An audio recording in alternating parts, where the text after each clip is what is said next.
Stop trying to change your life by chasing motivation. You are not stuck because you lack strength. You are stuck because you are using the wrong tool.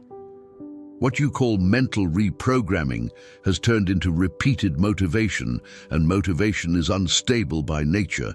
It rises fast, creates a brief sense of energy, and disappears without leaving structure. Notice how familiar this feels. You watch something powerful, read a strong line, feel clear for a moment, and tell yourself that now things will change. For a few hours, you believe it. Then the next day arrives and your mind goes back to the same track. You don't understand why, so you assume something is wrong with you. Nothing is wrong with you. The method is wrong. Pay attention to the pattern. When your change depends on feeling motivated, you are not in control. You are asking your emotional chemistry for permission. And your chemistry has no commitment to your future. It only responds to immediate comfort. That is why so many people work hard and still go nowhere. Their effort feeds the cycle instead of breaking it. They try, get excited, fail, blame themselves, and restart. This feels like progress, but it is repetition wearing a new outfit. Napoleon Hill taught that results do not come from loose desire. He spoke about decision and mental direction. A decision is not, I want. A decision is, I act, even when I don't feel like it. The moment you confuse reprogramming with motivation, you become dependent on a specific emotional state to act. Your progress turns into a lottery. Some days you move, most days you wait. Understand this clearly. Reprogramming the mind is not about raising energy. It is about replacing the internal command you obey when no one is watching. Most of your life is not lived in moments of inspiration. It is lived on autopilot, through small choices, subtle escapes, the way you interpret delays, criticism, bills, and opportunities. That is where life changes or stays exactly the same. This is the central issue you must face. You are putting in effort without results because you are trying to defeat an automatic pattern with emotion. The automatic pattern is old, fast, and comfortable. It knows your shortcuts. It knows which thoughts weaken you. It knows how to convince you to delay. It knows how to make you restart without ever finishing. Motivation cannot beat that system. It only excites it. Very few people see this, but it changes everything. Motivation creates the feeling of movement. Reprogramming creates direction. Motivation pushes. Reprogramming organizes. Motivation helps you start. Reprogramming helps you continue. If you are honest, starting has never been your real problem. You start often. Your problem is sustaining. Staying on the same line when your mind begins to negotiate. Napoleon Hill emphasized this repeatedly. A strong mind is a mind that stops arguing with its own decision. He did not call that excitement. He called it control of thought. And control of thought does not mean isolation or denial. It means choosing in real life which idea will lead you today. Something is always leading you. Fear, comfort, urgency, discipline. When you do not choose, the program runs, and you call it me. Scripture confirms this in a practical way. Proverbs 23:7 shows that life follows the direction of what a person consistently feeds internally. This is not symbolism, it is mental mechanics. Thought is not decoration, thought is a track. And a track always leads somewhere, whether you like the destination or not. So let's ground this. What does reprogramming actually look like without romance? It means making your mind obey a new pattern before it agrees with it. It will not agree at first. It will resist. It will offer the same excuses it always does. Not today. Tomorrow I'll fix it. Just this once. I deserve a break. You fall, not because you are weak, but because you keep treating the old voice as if it has the same authority as your decision. Once you see this, you cannot unsee it. Your enemy is not lack of information, it is lack of command. That is why you need to make a public commitment now. Most people avoid this level of responsibility and stay shallow, consuming motivation like medication. Before continuing, write this in the comments right now. I am taking control. Do not skip this. Notice what just happened if you wrote it. You moved from spectator to executor. And if you did not write it, observe the urge to say later. That word is the old program protecting comfort. It rarely attacks you directly. It delays you politely. Napoleon Hill taught that directed repetition creates a new internal state. Not repeating phrases, but repeating mental behavior. Choosing the harder response when the easy one is offered. Holding direction when emotion pulls sideways. This starts in how you speak to yourself when something goes wrong. Many people run an internal script that says, "You always fail. This never works. You can't sustain this." They treat habit as truth. Scripture supports this shift clearly. Romans 12:2 speaks of transformation through renewal of the mind, not renewal of excitement. Renewal means changing form, changing default response, stopping the same reaction, stopping the same interpretation, stopping the same decision. Here is the turning point. Reprogramming begins when you stop negotiating with the thought that diminishes you. You do not debate it. You do not convince it. You choose a new command and execute. Internal debate drains energy. It looks deep, but it is often just delay with better language. Napoleon Hill spoke about the power of a definitive decision. Definitive means it does not depend on mood, approval, or applause. Reprogramming is treating your mind as a tool, not a child that needs constant motivation. A tool does not argue, it responds to command. When you begin to obey a new command, something unexpected happens. Results do not appear outside first, they appear inside as stability. You stop oscillating so much. You stop needing another video to return to center. You build an axis, you build a pattern, and that changes money, work, relationships, and health because it changes decisions. The world does not change for you. You change how you enter it. Jesus addressed this directly in Mark 11:24. Belief there is not positive thinking. It is internal alignment. It is stopping the habit of asking for results while maintaining the same command. Command always defeats desire. If this is becoming clear, recognize the hidden cost of continuing to confuse motivation with reprogramming. You will keep getting excited and disappointed, starting and restarting, feeling potential without living it. That creates internal exhaustion. And an exhausted mind is easy to manipulate through comfort. This clarity is rare, and it matters. Many people are exactly where you are, thinking they need more motivation when they need more command. Leave a like now. This tells the algorithm this needs to reach people stuck in the same effort without results loop. Napoleon Hill said that when you change the mental pattern, you change the opportunities you notice and the decisions you sustain. That is why the first training is not thinking beautifully. It is cutting negotiation, cutting intelligent excuses, cutting the habit of waiting to feel ready. Observe the next time your mind tries to pull you back to the old track. It will come with logic, with argument, with a convincing story. You will have two options, debate or direct. Direction is simple. You recognize the thought, refuse identification, and return to the chosen command. You do not win by force. You win by direction. This is how reprogramming starts, not with emotional peaks, but with a quiet decision repeated until it becomes normal. When it becomes normal, you will not feel motivated. You will feel firm. And firmness is what produces real results. Hold this now. Do not rush past it. Your mind will try to escape through distraction or the idea that you already understand. Understanding happens when behavior changes. Practice begins with the very next thought that tries to govern you. Observe how often you confuse movement with progress. You stay busy.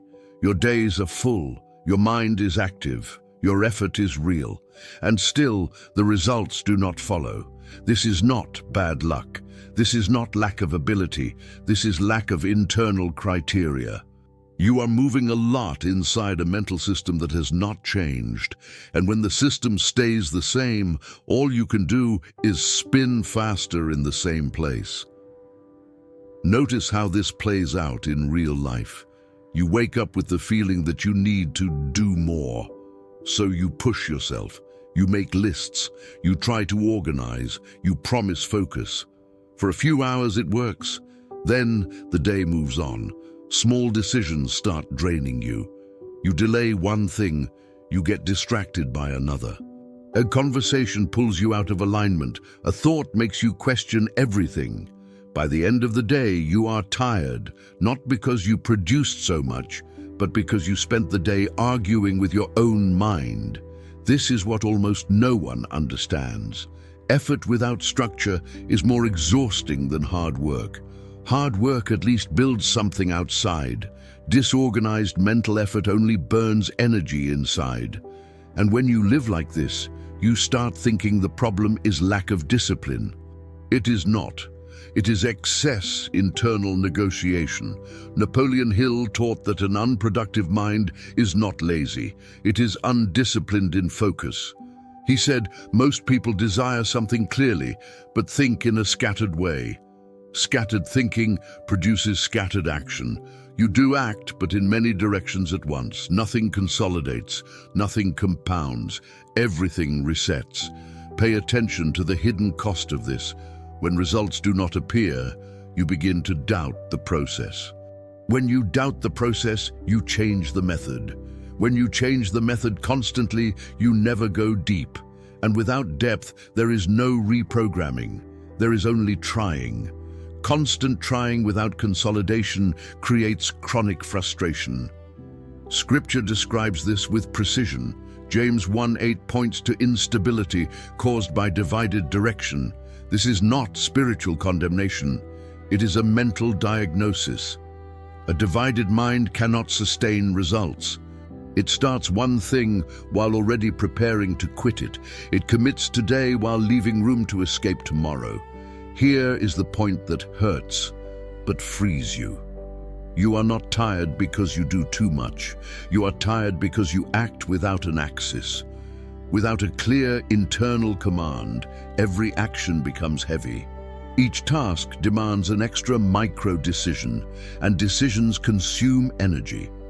That is why people with trained minds look lighter while doing more. They are not deciding all the time. They are executing from a chosen pattern. Napoleon Hill said a firm decision saves mental energy. When you truly decide, you stop debating. When debate stops, energy becomes available for production. But when your decision is half-made, your mind charges you for that indecision all day. It pulls you back to comfort, to old habits, to what feels familiar. Notice something critical.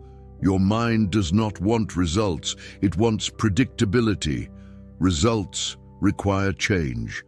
Predictability requires repetition. If you do not assume command, your mind will always lead you back to the known pattern, even when that pattern harms you. This is why so many people work hard to improve while never changing what actually matters, the internal rule they use to choose. Jesus addressed this in a way that is often read shallowly but applied rarely. Luke 16:10 speaks about faithfulness in small things. This is not moral language, it is method. Faithfulness in the small means holding the same mental standard in small decisions when no one is watching. That is where reprogramming happens, not in big speeches, but in quiet consistency. See how this connects directly to your effort without results. You sometimes do big things, but you fail in the daily repetitions. You fail to keep the same command when excitement fades. You fail to hold direction when feedback has not arrived yet. Then you interpret that as something went wrong, when in reality, that moment is exactly where the process tests whether the command is real or just enthusiasm. Napoleon Hill said the mental habit comes before the external habit. If you still need to convince yourself every day, the habit is not formed, and while it is not formed, everything requires force. Too much force cannot be sustained. Direction can. Very few people notice this, but it is the silent divider. One person accumulates results, another accumulates exhaustion. One builds patterns, the other lives on peaks. One trusts the process because they understand it. The other depends on external stimulus to avoid quitting. This is not personality, it is training. Now that you see this, you carry a new responsibility. Continuing the same behavior after understanding the error costs more. Before, it was ignorance. Now, it becomes choice. And repeated choice becomes direction. Direction becomes outcome. That is why this clarity cannot stay private. When someone understands that effort without an axis is the real energy drain, things begin to reorganize internally. And this needs to reach people who feel tired without knowing why. Leave a like now. This tells the algorithm to send this to people stuck in the same effort without results cycle. Napoleon Hill emphasized that the mind must be trained to hold a single line of thought long enough to produce effect. Not intensity, continuity. And continuity only appears when you stop changing direction every time discomfort shows up. From today on, observe how you respond to discomfort. Do not try to eliminate it. Simply notice whether your first reaction is to escape, delay, or negotiate. That point is where reprogramming actually begins, not with a strong sentence, but with the quiet decision not to move backward. You do not need to do more. You need to stop undoing. Stop starting while already planning the exit. Stop acting as if results must prove the process before the process has time to form. When the command is real, results follow as consequence, not motivation. Hold this idea now. Do not rush to agree or disagree. Watch how it shows up in your real routine. The next thought that tries to pull you into dispersion will reveal exactly where your training begins. And if you want to keep training your mind at this level, where confusion gives way to direction and effort finally turns into progress, this channel is built for that. Notice what is really keeping you stuck, even when it feels like you're trying to change. Most people never face this directly. Your mind learned how to survive better than it learned how to advance. Survival does not require direction. It only requires repetition. You repeat behaviors that reduce tension, thoughts that explain failure, and decisions that protect the ego. That keeps you functional, but not progressive. You stay standing, but you do not move forward. Observe how this shows up when something goes wrong. Your first response is not to correct the command, it is to justify. You explain to yourself why it was not the right moment, why the conditions were not ideal, why you will do it differently next time. That feels mature, but in practice, it is anesthesia. Justification reduces immediate discomfort, but it steals the chance to reprogram the pattern. Napoleon Hill taught that the greatest enemy of growth is not open fear. It is elegant rationalization. He explained that the mind creates intelligent excuses to avoid abandoning old habits. The more intelligent the person, the more refined the excuse. You do not say, "I failed." You say, "It was not strategic right now." And the old program remains untouched. Pay attention to the long-term cost of this. You accumulate small internal concessions, one here, another there. None of them look serious alone. Together, they form an identity pattern, the person who always has a good reason not to sustain a decision. And identity carries weight inside the mind. Over time, you stop seeing yourself as someone who executes. You see yourself as someone who tries. Scripture confirms this mechanism clearly. Proverbs 21:5 shows that consistent plans lead to results, while haste leads to lack. Haste here is not external speed, it is internal urgency to escape discomfort. When you rush to exit tension, you sacrifice the process. Without process, there is no reprogramming. There is only short-term relief. Notice something decisive. Your mind will always offer comfort before it offers growth. Always. Growth requires staying inside a decision long enough for it to become normal. Initial discomfort is not a sign of error. It is a sign that the new command has not yet been integrated. Escaping that discomfort is quitting early and calling it flexibility. Napoleon Hill described this as lack of directed persistence. Persistence is not blind stubbornness. It is loyalty to an internal command, even when emotion pulls in the opposite direction. Here is the practical shift. You do not need to defeat discomfort. You need to stop obeying it. Discomfort does not rule, it passes. Command remains.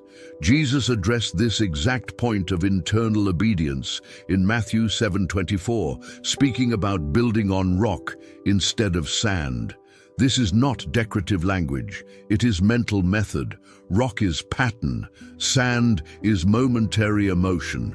When your life is built on emotion, everything depends on internal weather. When it is built on pattern, weather stops deciding. Be honest with yourself now. How many times have you confused hearing something powerful with actually changing? You feel impacted, you say it makes sense, you experience clarity. Then the next day, the command stays the same. Without a change of command, there is no reprogramming. There is content consumption. Content does not change direction. Sustained decision does. Most people resist this because it hurts the ego. It is more comfortable to believe you need more information, another video, one more insight. That way you feel active without carrying the weight of real change. But now that you see this, pretending not to see it has a cost. Almost no one notices this line, but it divides people into two groups. Those who use knowledge to protect themselves, and those who use knowledge to transform. The first understands quickly, explains well, and lives the same. The second may understand slower, but changes behavior. Repeated behavior becomes mental character. This is where many people slip, which is why you are being pulled into a concrete decision now. This is not praise. It is positioning, not emotion. Commitment expressed. Write this in the comments right now. I will not negotiate with this pattern anymore. If you felt resistance to writing it, observe that. Do not fight the resistance. Just notice who is trying to keep control. That discomfort is the clearest sign you touched the right point. The old program always reacts when confronted. Napoleon Hill said that when the mind starts being directed, it tries urgently to regain control. It creates anxiety, distraction, the urge to leave. These are defense mechanisms of habit. They are not signs you are wrong. They are signs you are working where it matters. Scripture reinforces this internal process in Galatians 6:7. What is sown returns. Sowing here is not speech. It is repeated pattern. If you sow concession, you harvest stagnation. If you sow direction, you harvest stability. There is no mental neutrality. You either reinforce the old or construct the new. Bring this into your practical life. The next time a thought appears trying to pull you offline, do not overanalyze it. Excess analysis is another form of negotiation. Acknowledge the thought and return to the chosen command. Clean, direct, without drama. That is how the brain learns. Repetition without conversation. Napoleon Hill emphasized that habit forms when the mind realizes there is no alternative. As long as you leave a door open for the old pattern, it will try to enter. Closing the door is not fighting, it is stopping the discussion, acting like someone who has already decided. Jesus pointed to the same principle in Matthew 6:24 when speaking about serving two masters. These are not external entities. They are internal commands. Either you obey comfort or you obey direction. Trying to serve both creates confusion, not balance. Hold this understanding now. Do not turn it into another nice reflection. Watch how it appears in the small decisions of your day. That is the real training ground. That is where reprogramming either happens or does not happen. Not in speech, but in the moment you choose not to give in. Stay with this. Do not rush to the next stimulus. The value of this point is in staying with it long enough for it to begin changing how you react. That is how the new pattern starts to lock in. Notice when your mind stops resisting and starts revealing itself. This moment does not come with excitement. It comes with internal silence. You recognize that something has changed, not because problems disappeared, but because you stopped arguing with everything at once. The noise drops, responses become quicker, decisions feel cleaner. This does not happen because you feel better. It happens because you took command and stopped negotiating with it. This is where many people misread the process. They believe mental reprogramming should produce constant enthusiasm. It does not. What it produces is stability, and stability does not spike, it supports. That is why people who are truly reprogramming look less excited and more firm, less anxious and more direct, less scattered and more precise. This is not coldness, it is direction. Napoleon Hill taught that when the mind finds an axis, it stops wasting energy on repeated decisions. He said most human exhaustion does not come from work, but from constant indecision. Once you decide who leads internally, friction decreases, and where friction decreases, usable force increases. Observe how this begins to show up in real life. You stop reacting impulsively. You feel less need to explain yourself. You're no longer in a hurry to justify every choice. That is a signal the command is consolidating. The mind no longer needs to prove itself. It executes. Scripture confirms this internal firmness in 1 Corinthians 15:58, speaking about being steady and consistent in what you do. This constancy is not blind insistence. It is stable direction. It is refusing to be dragged by every new emotion that appears. That is exactly what starts separating those who progress from those who oscillate. Napoleon Hill reinforced that the dominant mental habit shapes character, and character shapes destiny. This is not abstract philosophy. It is mental mechanics. What you repeat internally, you become. And once you become something, you act without conscious effort. That is where momentum truly begins. Notice how motivation becomes irrelevant at this stage. You stop asking, "Do I feel like it?" You start asking, "Is this aligned with the command I chose?" That single shift changes everything. Emotion no longer decides, it follows. And emotion that follows does not sabotage. Jesus spoke directly to this level of mental maturity in Luke 9:62 about not looking back after placing your hand on the plow. This is not religious extremism, it is psychological clarity.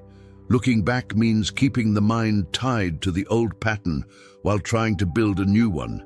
That divides force. Divided force cannot sustain results. Napoleon Hill said true persistence appears when you no longer need to convince yourself. You simply continue, not out of stubbornness, but because the internal command has become identity. Identity is not debated. Identity is lived. Notice something important here. When you enter this stage, the world begins to respond differently to you. Not because you changed the world, but because you changed how you stand inside it.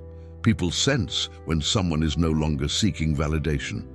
Opportunities appear when the mind is clear enough to recognize them.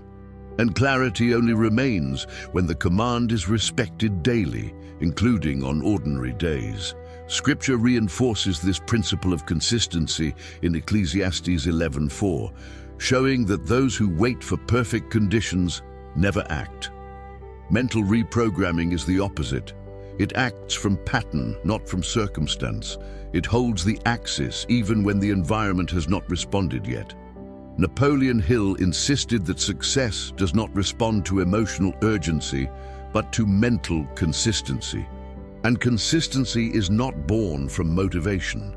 It is born from a decision repeated until it becomes normal. The new normal replaces the old automatic.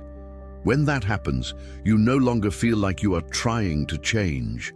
You feel like you are simply being who you decided to be. Very few people reach this point because it is not flashy, it does not produce catchy phrases, it does not create spectacle, it produces results. And silent results are the most stable kind. They do not depend on applause, external stimulus, or constant confirmation. Understand the responsibility that comes with this. A directed mind can no longer pretend ignorance. You know where you negotiate. You know where you give in. You know where you sabotage yourself. That knowledge changes the weight of every choice. It does not create guilt. It creates awareness, and awareness demands position. Napoleon Hill said that when the mind reaches clarity, it naturally seeks environments, ideas, and people that reinforce that clarity. The opposite is also true.